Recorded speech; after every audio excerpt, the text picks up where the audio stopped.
सम्मानित supreme court के अधिवक्ता संजय के चड्डा। संजय के चड्डा जी, आपका बहुत स्वागत है आज हमारे प्रोग्राम में। थैंक यू जयदेव भाई। संजय के चड्डा जी, आपसे मेरा पहला सवाल है कि पेट्रोलियम और प्राकृतिक गैस मंत्रालय द्वारा रिलायंस इंडस्ट्री से 24,522 करोड़ रुपए का हर्जाना जो मांगा गया है, इसको आप कैसे देखते हैं? इस पर आपकी प्रतिक्रिया। देखिए, सबसे पहले प्रतिक्रिया देने से पहले मैं सुनने वालों को और देखने वालों को बताना चाहता हूं बेसिस क्या है इस पूरी डिमांड का, कहां से ये आई, क्या हिस्ट्री है, ये जानना बहुत आवश्यक है। हम सब जानते हैं कि जो सोवरेन वेल्थ होती है देश की, किसी भी देश की, चाहे वो हमारी हो या किसी अन्य देश की, उसका प्रहरी कौन होता है, उसका ओनर कौन होता है, उसका ओनर, प्रोटेक्टर, उसके सारे राइट्स होते हैं राष्ट्र के पास। जैसे भारत का कोई ये जो सोवरेन वेल्थ है, अब सोवरेन वेल्थ किसकी हम बात कर रहे हैं, कोई भी खनिज पदार्थ है, नीचे गैस है, ऑयल है, इसका ओनरशिप हमारे साथ किसी एक इंडिविजुअल की नहीं, इसमें सबका अख्तियार जो है, किसका राइट है, अगर आप उससे पूछेंगे तो राष्ट्र की संपत्ति का सबसे पहला अधिकार राष्ट्र के वासियों पे, मुझ पे है, आप में है, लेकिन हम इंडिविजुअली नहीं दे सकते। मैं जाके खोद के निकालने लगूं, नहीं, this is not permissible. We have a sovereign government, इसीलिए इस पूरी वेल्थ को भी सोवरेन वेल्थ कहा जाता है। अब क्या एक बहुत साधारण शब्द में अगर मैं बात को कहूं कि ये sovereign wealth, minerals, oil, gases, ये तमाम जो है, इसका ओनर कौन है इस वेल्थ का? हमारा राष्ट्र भारत, ये परिप्रेक्ष्य है। अब इसको कोई भी व्यक्ति जो है इंडिविजुअली, अगर मैं चाहूं तो मैं नहीं निकाल सकता, इसी प्रकार से रिलायंस चाहे तो बिना सरकार की परमिशन के, नंबर 1, नंबर 2, बिना सरकार को उसकी पेमेंट किए बगैर आप नहीं निकाल सकते, ये पता होना चाहिए। अब आते हैं जो ये कहां से ये डिमांड आई और किस परिप्रेक्ष्य में। हमारे देश का एक बहुत अहम बेसन है, गोदावरी बेसन जिसे कहते हैं, वहां पे ओएनजीसी भी है, सरकार के संस्थान भी है, उनको राइट है और रिलायंस ने भी अपना राइट लिया हुआ है। तो उस बेसन से ये तकरीबन 2016 की मैं बात आपसे कर रहा हूँ, मुझे मालूम नहीं आपको इस चीज का बताना बहुत आवश्यक है, इसलिए मैं बता रहा हूँ क्योंकि समय का भी अभाव रहता है। लेकिन ये परिप्रेक्ष्य जाने बगैर आगे बढ़ना मुझे लगता है गलत हो जाएगा। 2016 में भारत सरकार ने रिलायंस के ऊपर तकरीबन 1.55 बिलियन, 1.55 बिलियन डॉलर्स की एक डिमांड निकाली थी। उन्होंने ये कहा था कि गोदावरी बेसिन से आपने जो ओएनजीसी का जो गैस है और तमाम मिनरल्स वहां से है, उसको भी आप ही निकाल के ले गए और उसका सारा जो पैसा है वो आपने इलीगली कमा लिया है। अब उसके क्या होता है कि देखिए, इन सब में जो भी होता है, कोई भी डिस्प्यूट होता है, उसके लिए आर्बिट्रेशन पे ये लोग जाते हैं। तो भारत सरकार और रिलायंस दोनों के बीच में आर्बिट्रेशन हुआ। उस आर्बिट्रेशन का निर्णय आया और जो निर्णय था वो भारत सरकार के विरुद्ध में। भारत सरकार ने उस निर्णय को 2023 में, अभी रिसेंटली, चैलेंज किया था। 2023 में उसका निर्णय आया।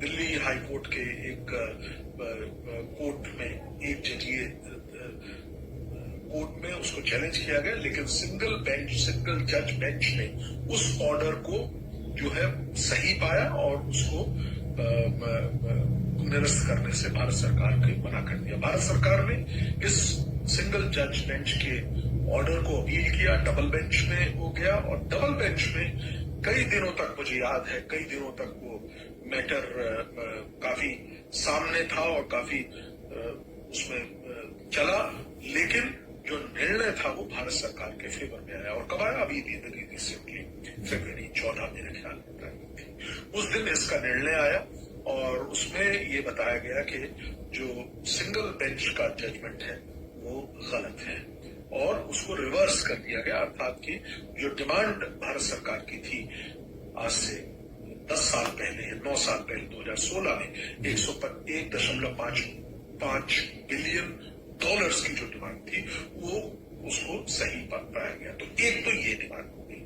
अब क्या हुआ कि इन एडिशन टू दैट, अभी रिसेंटली भारत सरकार ने 1.36 बिलियन डॉलर्स की एक और डिमांड रेस की है। तो ये दोनों डिमांड मिला के जो आपने बताया तकरीबन 2.21 बिलियन डॉलर होता है।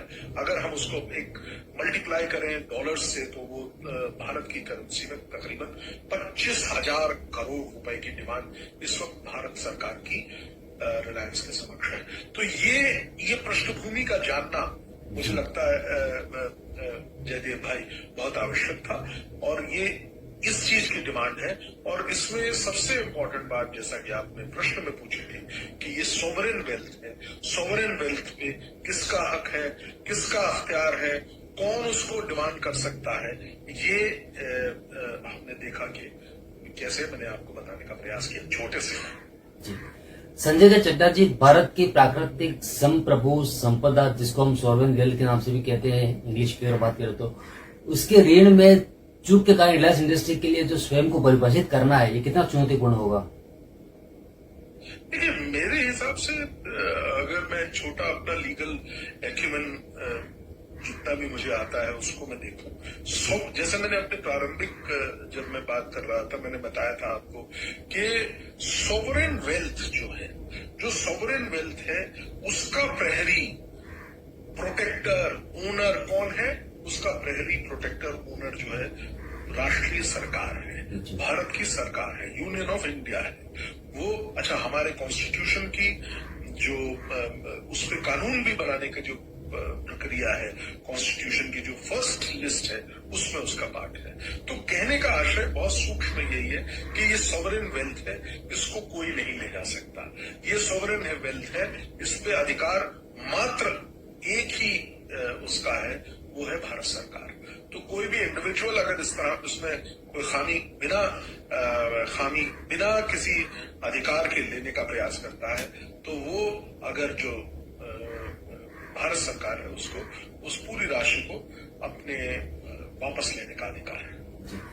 संजय के चड्डा जी, भारत सरकार रिलायंस इंडस्ट्री द्वारा लिए गए अवैध मुनाफे की पूरी रकम वसूल करेगी, क्योंकि भारत सरकार का प्राकृतिक संप्रभु संपदा के संरक्षक भी है कहीं ना कहीं। तो बिल्कुल सही आपने कहा। और देखिए, ये कोई रिलायंस एक तरीके से मैं ये बात कर रहा हूँ, ये कानून पूरे, पहली बात तो लीगल जूरिस्प्रूडेंस में ये पूरे विश्व के लिए कानून है। जहां की सरकार, अमेरिका में भी अगर कोई एक ऑयल की माइन है, वहां से कोई और इंडिविजुअल कंपनी अगर एक्सट्रैक्ट कर लेती है तो बिना गवर्नमेंट ऑफ अमेरिका के, तो वो चुनौतीपूर्ण हो जाएगा उनके लिए। लेकिन मैं भारत के कानून की बात कर रहा हूँ। भारत के कानून में निहित है कि ये जो सोवरेन वेल्थ है, जिसके कई एग्जांपल्स हैं, मिनरल्स, माइनिंग्स और तमाम चीजें जो हम देखते हैं, ऑयल को निकालना, एक्सट्रैक्ट करके जमीन से, और समुद्र में भी, जामनगर में जैसे रिलायंस का है, और तमाम जगहों से सब परमिशन से काम होता है। इसमें अगर जैसा कि मैंने आपको बताया कि अगर इसमें कोई कोताही हुई है और उसमें ज्यादा एक्सट्रैक्ट किया है, जैसा कि केस है, और उस पर्टिकुलर पॉइंट पे अब क्योंकि दिल्ली हाई कोर्ट का अब निर्णय सामने है और दिल्ली हाई कोर्ट के डबल बेंच का निर्णय समक्ष है, और उसमें निश्चित तौर पे बहुत अवलोकन के बाद इस चीज को रखा गया होगा। और एक कदम आगे आपसे मैं बढ़ के बताना चाहूंगा कि अब जो रिलायंस है उसके समक्ष चुनौती है। क्या चुनौती है? एक तो जो मैंने बताया 2016 की डिमांड, उसमें हाई कोर्ट का निर्णय उनके खिलाफ है, नंबर 1। नंबर 2, जो करंट डिमांड अभी किया है, वो दोनों डिमांड्स को उनको डिफेंड करना पड़ेगा। उनके पास एक ही अब रास्ता है, वो सुप्रीम कोर्ट जाए। और ऐसे परिप्रेक्ष्य में एक निर्णय मेरे जहन में अभी आ रहा है, वो है वोडाफोन का निर्णय। वोडाफोन में जिस तरीके से सरकार के समक्ष जो सॉवरेन वेल्थ की जहां तक बात है उसको बचाने का प्रयास हो रहा था, लेकिन सरकार के फेवर में गया। और क्योंकि ये एक सेटल्ड लॉ है, आपको ये देखना होगा। तो मुझे ऐसा लगता है एक बड़ी लड़ाई, कानूनी लड़ाई सामने है इस वक्त, जो आने वाले समय में अनफोल्ड होगी, सामने आएगी। मेरे को ऐसा लगता है कि अब समय ही बताएगा कि क्या होगा इसमें निर्णय। संजय के चड्डा जी, आपने हमारे लिए समय निकाला और महत्वपूर्ण जानकारी हमारे साथ साझा करी, उसके लिए आपका बहुत बहुत धन्यवाद।